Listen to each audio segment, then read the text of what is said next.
Hi, Dave. Hi. It's so good to Hi, see I'm you. And sorry. thank you so much for doing this for us. You're lovely to do it. Oh, This is thanks for my, having.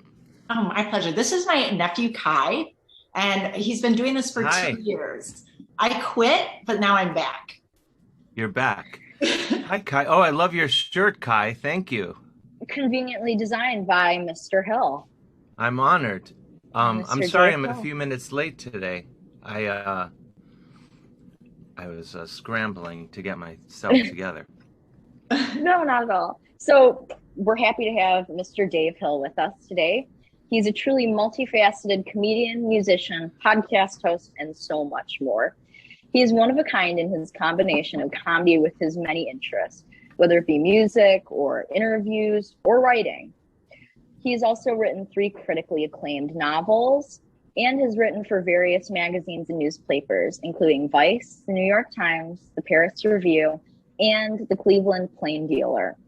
He has also appeared in numerous amazing productions in comedic roles, including the movie Boy Band and the shows King of Miami, Inside Amy Schumer, The Unbreakable Kimmy Schmidt, and so many more.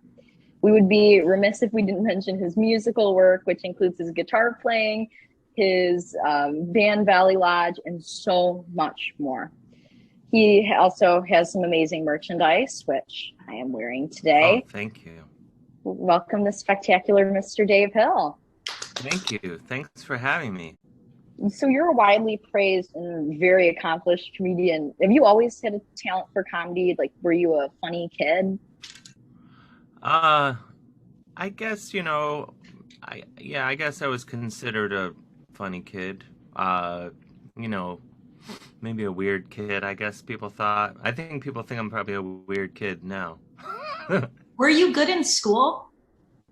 I could be. I I had moments. It was weird because I have three sisters and a brother, and two of my sisters and one of my brothers, or my only brother, was oh, we lost Kai. Oh, there he is. Sorry. Um, uh, they all got straight A's, perfect grades all the time, and I was more in the B range, and my one of my sisters was that way too, and some of the time I was definitely the worst student of the bunch, so I think I felt like I wasn't a very good student, and and my mother was, I think, probably like, what's wrong with this kid? He's not getting A's like all the other kids. Yeah. And I was just thinking about this because I'm, examining my life and what's wrong with me, No, there's nothing and I wrong. I think think you're super creative. And I think school, I would think that you would have been bored in school. I was pretty bored. I think I didn't have much use for it. I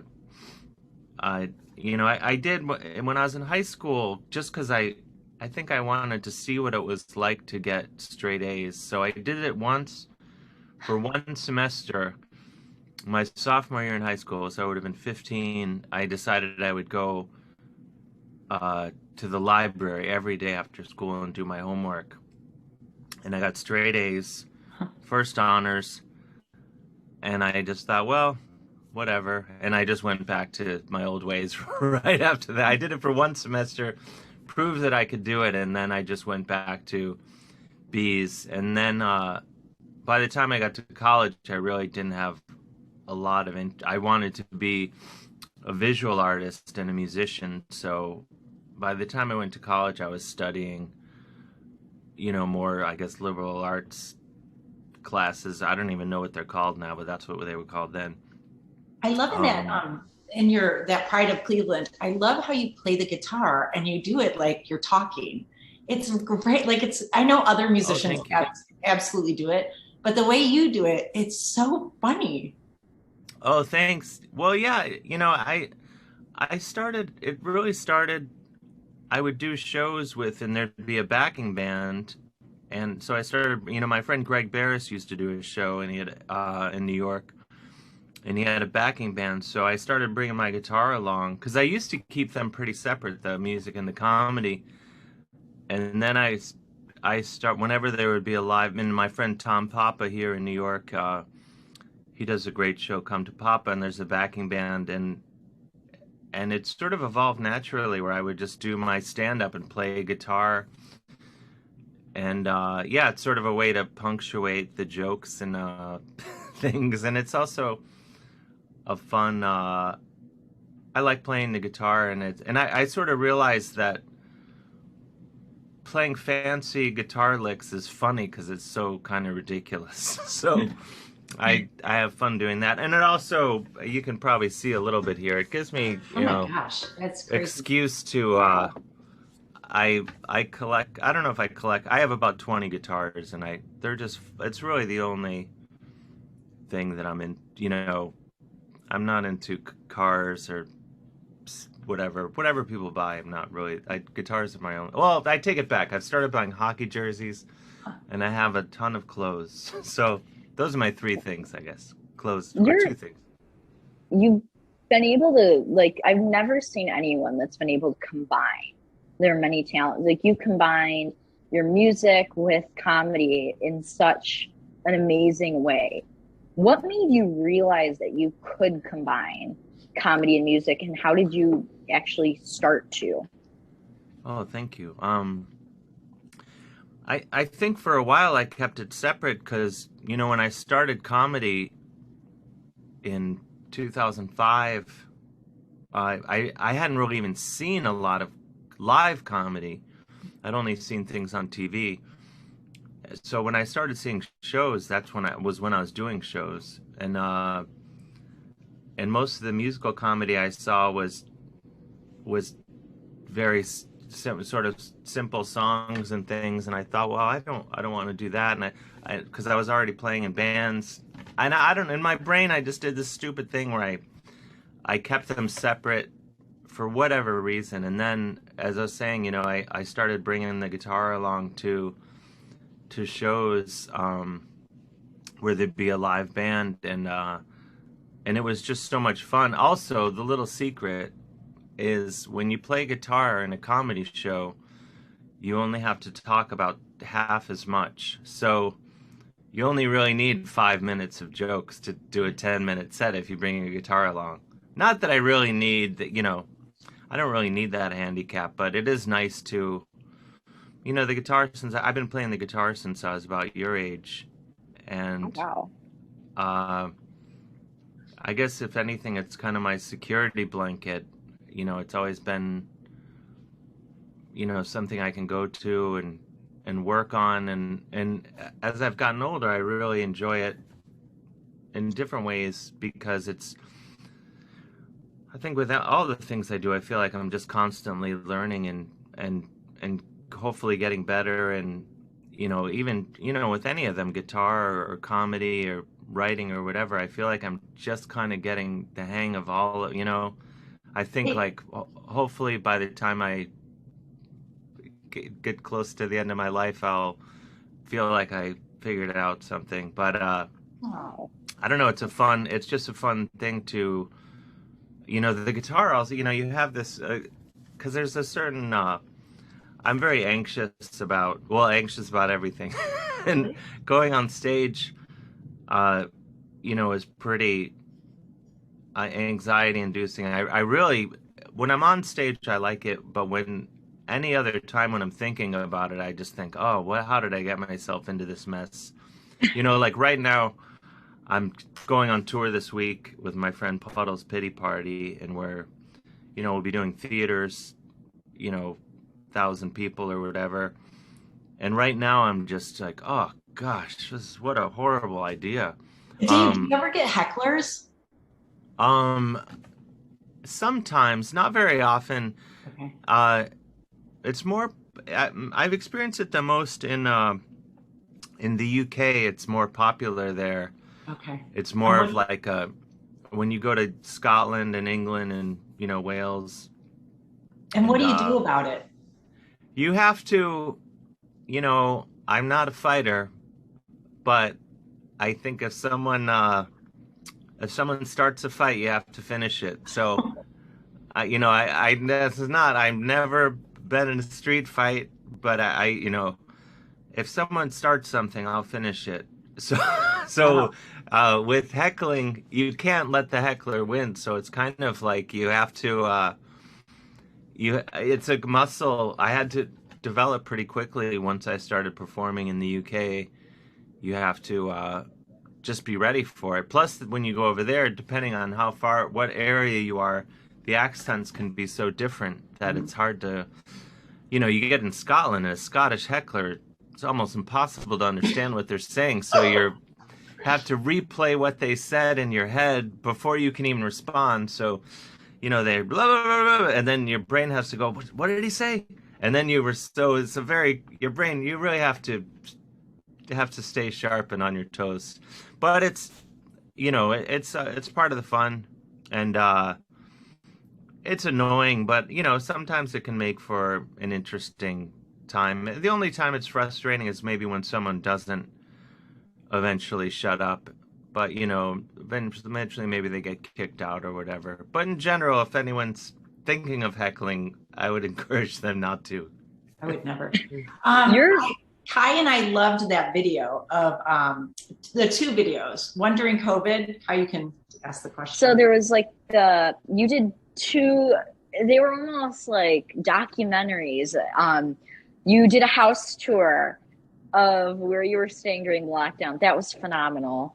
Oh, first thank of all. you. And second of all, you did your, when you got banned from Twitter, you did that amazing and hilarious thing. Oh, thank you. So, that was my friend Jim Two's idea. So Hilarious funny. comedian. I do have a question about the house tour. Sure. So there's two things which I found incredibly interesting, Mm-hmm. which were the big checks and the shrine to raccoons. What got you so interested in raccoons and big checks? Oh, well, I have to say none of the stuff in that video was mine, I don't think.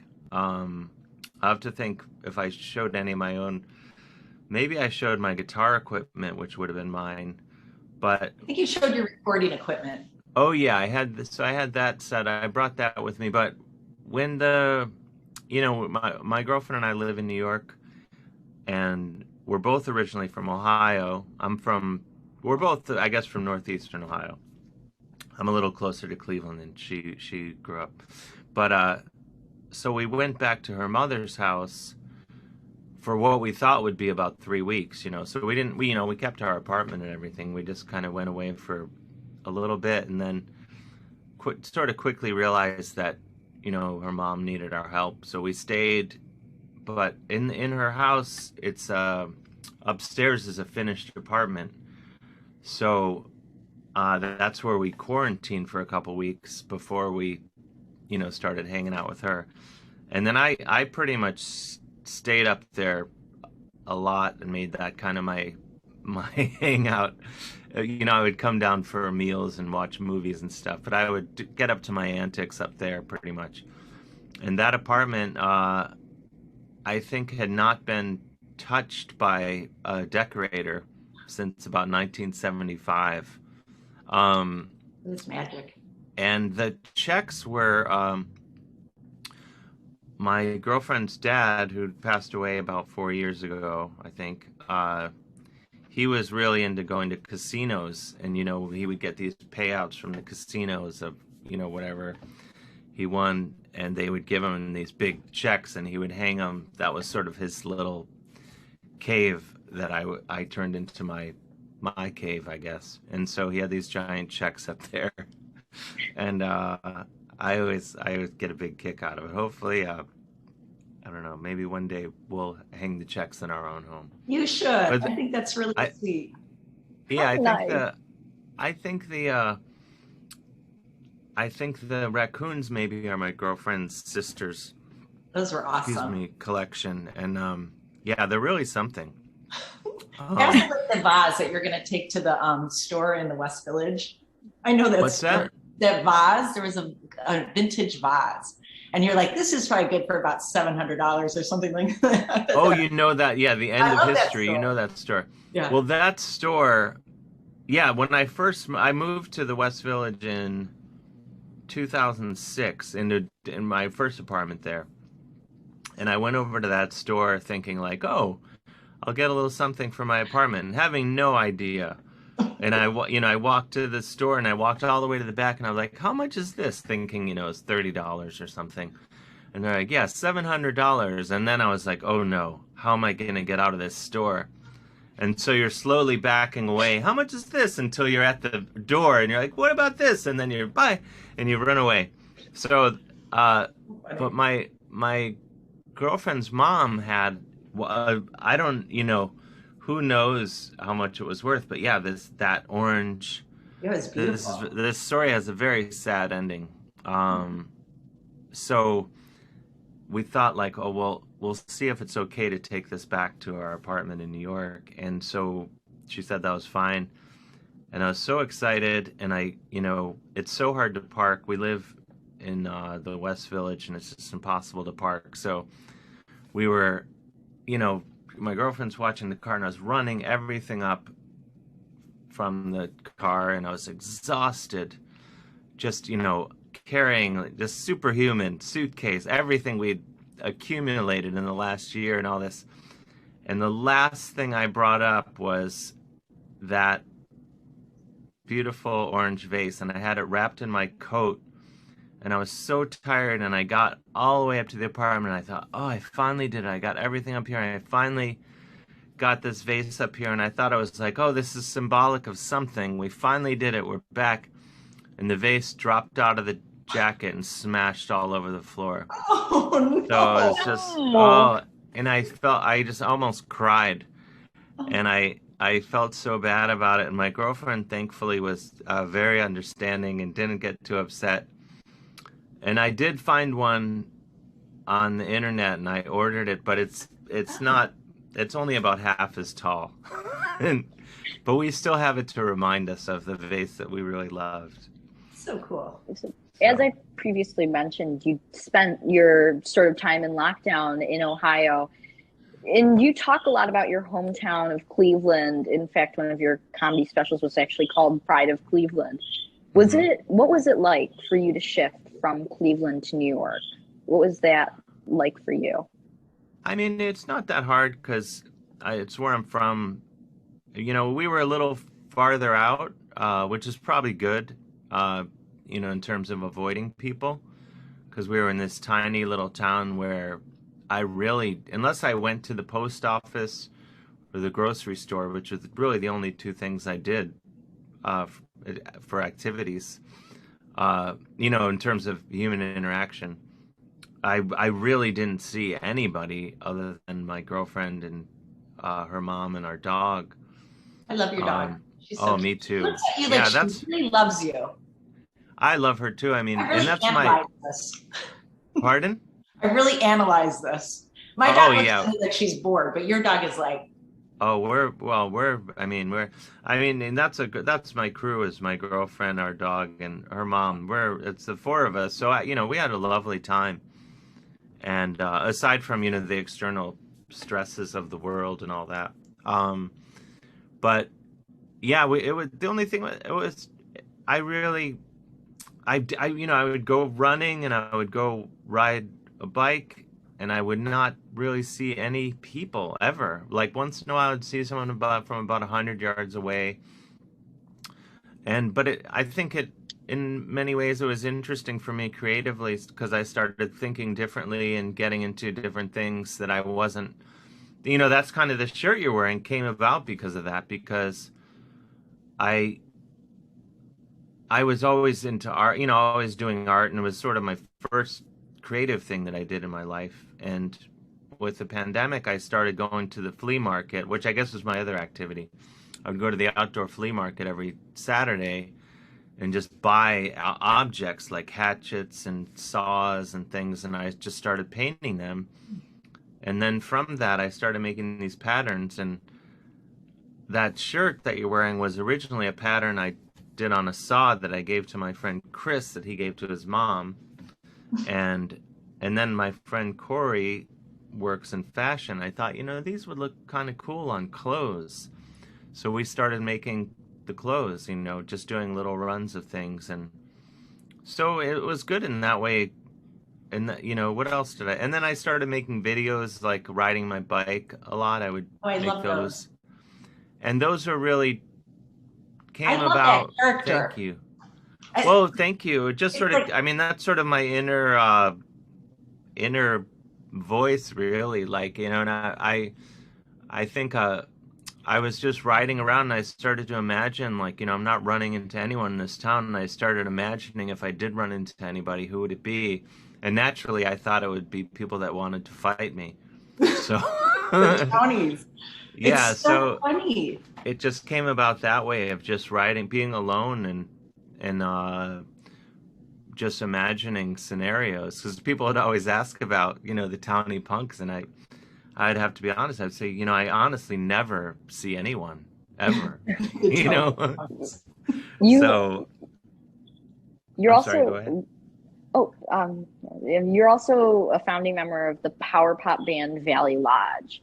What Hmm. attracted you to power pop as like a genre of music? Because I know you also do heavy metal music. Is there a certain one Hmm. which is your favorite, or which you find your personal I think best? I really like. I mean, probably power pop sort of music. I love catchy music. No matter what genre it is, I'm always drawn to something that's really memorable, and power pop would have been that sort of era, and like sort of glam 70s, not glam 80s, but glam 70s, very different. um like David Bowie and things like that, and T-Rex and all that, was sort of the music of, but when I was first alive, when I was a tiny kid, uh it was just my memory of what I was hearing. And so I think being born in that era, it just sort of resonates with me the most still, even though it wasn't what I was hearing regularly at the time, it's sort of music I really got into later. But that sort of image of music and pop music, and I mean, to me, pop music is sort of, when I say pop music, I just think of anything catchy. And pop music today is more, you know, what's the top thing on the whatever people are listening to, is not, maybe I'll sometimes really like something. Like, I'm trying to think Yeah. of what I've liked. I have to sometimes go back like 10 years, but uh I do like, if something's really catchy and good, I'm into it. So I think I really like that. And with Valley Lodge, it's sort of I kind of always imagined it as a band that I'm not even in, really. I've imagined as sort of a fictional band where I just get to create music that plays in the radio of my mind, if that makes any sense. It It's sort of does. like That's making music that I want to hear, that sort of combines all this stuff that I'm a fan of musically, and that I can record it and then hear it back. So for me, the process of making music is, it's sort of the opposite of comedy. Comedy, I don't sit around and listen back to what I've done. But with music, I want to hear, if I do a good job, like, I'm excited to hear it, and you know, I'll go walk around the neighborhood and listen to it on my headphones a few times and be like, oh, that's pretty cool. And then then I'm done with it. But it's sort of, I do make it for myself. I don't really, I mean, I guess I would say that for better or for worse about everything that I do creatively. I think you have to do what you love, and do what you're a fan of, and be excited to see it in reality or hear it in reality or whatever. Like that shirt you're wearing, like, I don't know. I like it, like, and I'm so honored you're wearing it, but I'm not really, I mean, obviously I want, now that we're selling them, I want everyone to like it and buy it, but really my process of doing it, when I'm done, I look at it, I kind of just wanted to look back at me and be like, hey, good job, Dave. And if I do that, that's cool. I mean, of course I need to pay the bills, so I need to, there's unfortunately the job aspect of what I do, but so far so good. Well, as aware of your I have all these guitars. well, as aware of your shirt, I say good job, Dave. Oh, thank you. I'm honored. I think it came out well. I wear it myself and it fits me, which I'm really excited about. Um, they did a good job making it. So you've also written 3 books, Hmm. and one I especially liked, which was Parking the Moose. It follows your journey exploring your Canadian roots. What was your inspiration for writing this book, and do you have a writing process? Uh, that book uh, came about because my grandfather was from Canada. Well, as you know, if you read the book, you know it's all there in the book. But also, I have to apologize. You're 13 years old, and there's way too much profanity in my books, and I apologize for that. I'm trying to make less and less. If you read all of them, they have less profanity as they go. And the newest one I'm doing now has, I think, no profanity. So I'm very for my dad. I'm really doing it for my dad and for the young people out there today. Uh, Um, I so, saw you but playing guitar. Your dad played piano, Stairway to Heaven. That was so oh, sweet. oh yeah, my dad is a big Led Zeppelin fan, and Is he? he he's how I got into Led Zeppelin.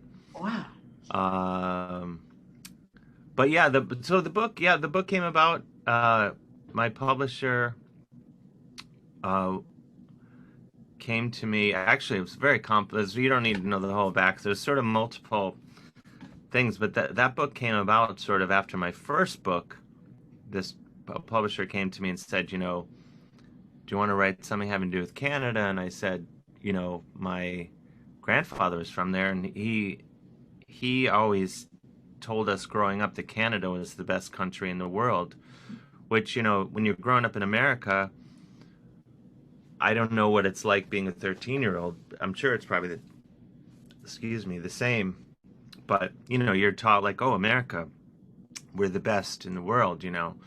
So as a kid, when your grandfather says Canada's the best, you have to say, well, my grandfather can't be wrong. He must know it. So I grew up thinking Canada was the best, and as we're taught America is the best, in my mind, I was always like, no, it's not. Canada's the best because my grandfather told me Canada's the best.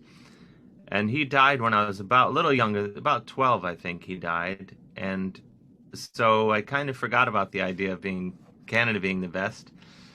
And then, but I was always sort of had a place for Canada in my heart my whole life and didn't really spend a lot of time there because I thought of it as this wonderful place my grandfather was from. So with the book, I just explored as much of it as I could. And I actually just got back from Canada yesterday. I was back there again, researching my next book. And but in terms of my writing process, you asked about, this is very name droppy, but I used to think that, to write a book, you just had to sit there and write until you couldn't move your hands anymore. But I'm friends with, do you know the author Malcolm Gladwell? Yes.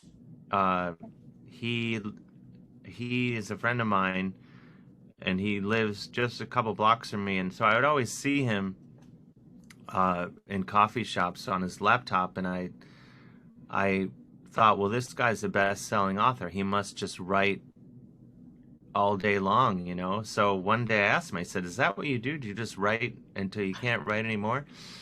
And he said, no, I just write 2 hours a day. That's it. And I thought, oh, if that guy's just writing 2 hours, I don't have to write more than 2 hours. Or I thought, well, I'll just do what that guy does. So I started doing that. And I would write for 2 hours with no internet, throw my phone across the room and just make little notes if you have to research something later, like, what's the fastest land animal? I'll put a note to myself or whatever. And if you write for 2 hours without interruption, you get so much more, at least I do, I get so much more done than if I were to give myself the whole day and say, you can just write. Because then you're saying, well, I should probably bake some cookies. And then, I should probably, do this. I should probably clean the kitchen floor really fast. Or I should probably check my email 47 times, you know, and I find you just get way less writing done if you give yourself all day, but then you allow the distractions of the day to get involved. If you just write for 2 hours with no interruption, I found I just got so much more writing done, and it's been. I don't always stick to that method, but when I do, it's way more effective. Can you tell So us a little bit about the new book, or no? Is that top secret? I can tell you, I'm sort of giving it away a little bit by my hockey jersey, but Oh, or hinting at it, but it's about it's going to be sort of a memoir travelogue based on somewhat loosely on hockey. It would depending. We'll see what the final version. But I've basically been writing, going on some trips, and my memories of playing hockey. And I went to Kenya, which is where this is a jersey for the Kenya Ice Lions in Nairobi, and so cool. they're the only team in Nairobi. They just play. They're more of a club, I guess, because they mostly play against themselves. But so I went to Kenya and I played hockey with them a few weeks ago. And I went to Poland and I watched my sister-in-law's cousin's son plays pro hockey over there. So I went to some games over there, which were the funnest games I've ever been to in my life. And then this past weekend, I was in Canada and went to 3 different games in 3 different leagues. And so yeah, and I'm just sort of so it's a hockey adventures, hockey safari. But I'm trying to write it in a way, a book for people that don't care about sports, really. Trying to make it a book that anyone can enjoy if you just like reading. So it's a bit of a challenge, but because I'm not. I know this is. I sort of say this at the beginning of the book. I'm not really that into sports. I love hockey a lot, but I don't care about. I couldn't be less interested in football, basketball, race cars. Don't care. I like a little baseball, some tennis, but I really, football and basketball cease to exist. This is a very dangerous thing I'm saying because a lot of people would freak out. I wouldn't care if I would not care at all if they were like, we're done playing this. I wouldn't affect my life. I never watched those sports ever unless I'm forced to. I know that's a very harsh thing to say. And I have nothing against, like, if other people like it, that's fine. But I don't get invited to a lot of, if someone gets, like, football tickets, I'm the last person that gets invited. Because everyone knows it's wasted on me. So funny. What advice would you give to someone who's an inspiring comedian or musician? I think just do it. Just do it as much as you can. With comedy, I think just you have to go do it, and you learn from it and get better at it, and do what makes you laugh. I think you have I guess I've never talked that much with other comedians about like what they're you know but I see it in a lot of comedy. I guess I think people sometimes think about like, oh, what do people, maybe to my detriment. I only really, I think about what makes me laugh. I'm not really too concerned about what the audience thinks is funny, because my hope is if I think something's funny, someone else will too, unless I'm crazy. So, I tend not to talk about, I'd probably get a lot more bookings if I would talk about, reality television or something like that. But That's why I like what you do, is that you don't talk about that. Like, I feel yeah, like you create characters. That's yeah. the other part is easy. It's not. I just do what I am interested in, for better or for worse. Obviously, I'm not playing Madison Square Garden, but I'm staying busy, and but also, Kai, for you, like I always think of like being your age, you know, and a little, you know, when I was in 13, 14, 15 and through high school and stuff, you know, when I would watch guys like David Letterman and people, you know, Chris Elliott and Bobcat Goldthwait and Pee Wee Herman, guys that were really, you know, coming, you know, really making a splash, I guess, in that when I was around your age. Even though they were on national television, you know, I kind of had this feeling like they were doing it just for me. And they were my heroes, you know, and in not even comedy, because I didn't really aspire to be a comedian necessarily at that age. In many ways, I still don't aspire to be a comedian, but you know, but they inspired me because I felt like they were doing what they wanted to do, and I thought like they seemed like they would just be doing that at home in their basement if they weren't on national television doing it, and they were just such weirdos, like nothing I'd ever seen before. And those are the people that really. So when I do comedy, I want to be a hero to my 13-year-old self or 15-year-old self. That's really the only person I'm thinking of. I'm thinking of the young me and like what would inspire me if I saw it, you know, like, so if I can make someone else of any age, they don't have to be 13, 14, 15, but I think make someone feel like they're not alone and be like, oh, finally I connect with an idea, you know, because that's how I really felt, you know, when I see something I love or hear something I love, that's how I feel. I feel connected to it, and I feel like maybe I'm not alone, I'm not crazy or whatever. And I still feel that way when I see and hear things that I love, you know. And, you know, with a lot of comedy, I certainly respect a lot of it, but there's very little of it that I get that feeling from, but I do get it, and, you know, from certain comedians. I'm like, yeah, that's it. That's that feeling, and it's a magical feeling. And you know, same with music and any art form, visual art.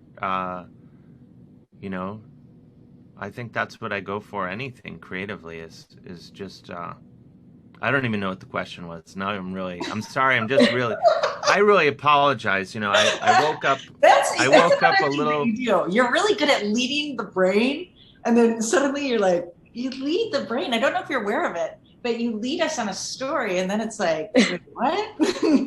Yeah, I know. I mean, this is my problem, I think. No, I don't think it's a problem. I think it's an asset. But I agree. I don't know. It's, you know, I like talking about these things because I don't, you know, I don't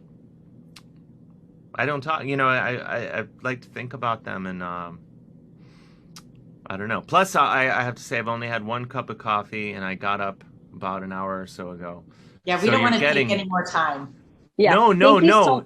I wasn't saying that, you know, you're not taking. I was apologizing if I'm a little like. No, I'm just saying perfect. You're getting my fresh brain. Okay, great. So I apologize for any rambling, because you're the first people. What other things do you want to achieve, like in the future? I think I just want to be the best. Maybe this sounds silly, but I don't know that I've found my purpose in life. You know, like, I think I'm circling around it, and maybe I have found it. Maybe my purpose is some of what I'm doing, or some of the things I'm doing.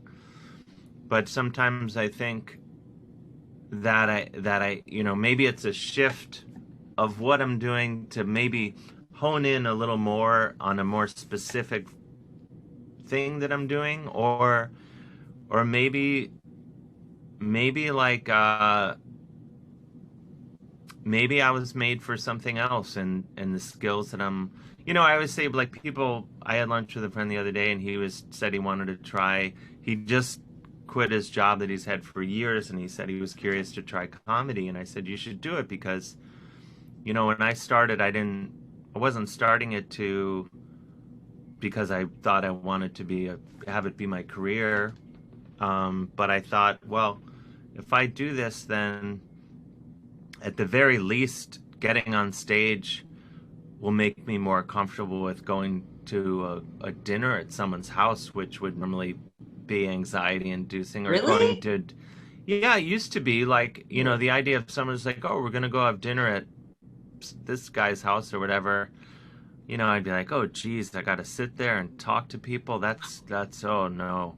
That's so And, funny. you know, I was just so shy about it. So I thought, well, if I get on stage in front of a bunch of people, that'll make other things in life easier. And they did, you know. So, and then along the way, it became my career, and I've been all over the world, and you know, it's had all these adventures that, you know, I have comedy and music to thank for, in writing, you know, and I also kind of use those things at this point to be like, how can I get to a new country and get someone else to pay for it, or pay me to show up or whatever, you know. Awesome. 'Cause I'm very cheap. I don't want to pay for my own vacation. So, but no, so that would be the thing is, you know, like, not that I'm, but, you know, look at, you know, Zelensky, the head of Ukraine, you know, he was a comedian, and now he's showing himself to be,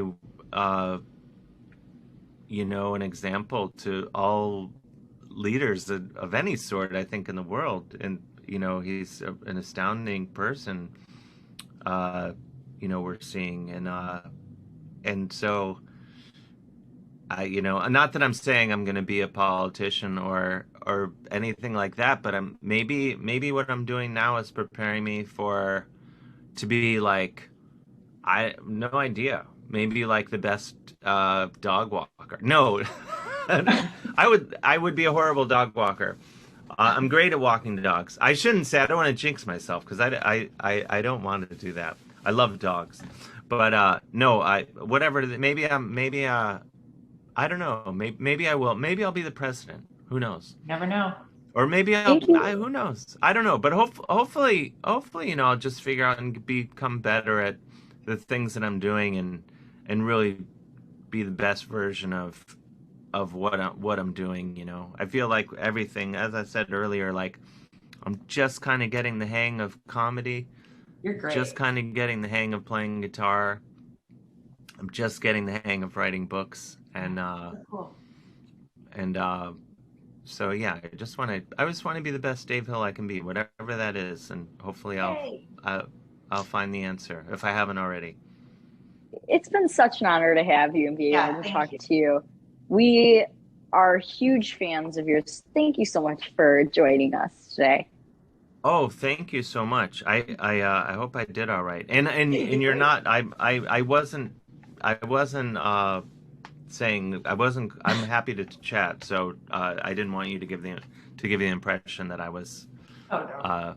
I was just apologizing because I was worried I was being too scattered. Dave, I'm really strict with Kai about how long we keep people, because one of the reasons why I quit is he would go on forever. And so I'd be like, I'm getting off in 30 minutes. And if you're still on, you know. So we're very strict. So we actually went over our time period. But thank you so much. You're a man after my own heart, Kai, because I will talk for hours and hours, and even when I'm talking with just one-on-one with friends, I can hear myself talking, and I'm sort of like, Dave, shut up. I'll tell like a 20-minute story about a piece of toast that I made, you know. I can't stop myself. Well, before we go, let's get a photo, like a Zoom photo. So you send it to me? Yes, everyone smile. Yay. All right, I'll send it to you guys. Okay, cool. Thank you so much. Have a terrific tour. Thank you so much, and hopefully I'll go to every show you've done in New York. Please do. I'll be at what I have a bunch. You live in the city? Yeah. I live right on 42nd.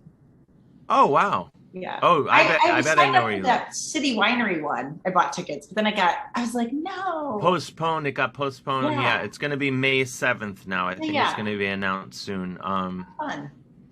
And yeah, and I'm always around the city. I think I'll be at City Winery again, and yeah, I'm always performing around the city, trying to I love it. Figure it out. And Kai, hopefully I'll roll through your town one of these days. And I would like to see you. Yeah, and thank you again. It's brightened my day, a great start to my day, and I'm so honored that you're wearing the shirt. It means so much. We're more honored. Thank you. Honestly, I love this shirt. I'm about to go on spring break. I'm wearing Dave Hill shirts all the way. Oh, cool. Well, hopefully we'll make some more. I think we're gonna do some more. We're a tiny business, so we're That's how it all starts. Yeah. I'm hoping. Maybe that should have been my answer. Because I would love. I have so much fun doing that. I would love for that to grow. Yeah. Cool. And maybe be a fun little. I can buy more hockey. The more shirts like that we sell, I can buy more hockey jerseys. I love it. So amazing. Yeah. Thank you again for joining us. It's been amazing. Thank you so much. Have a wonderful day. I'm honored. You too. Have a great day. Bye. All right. Bye-bye.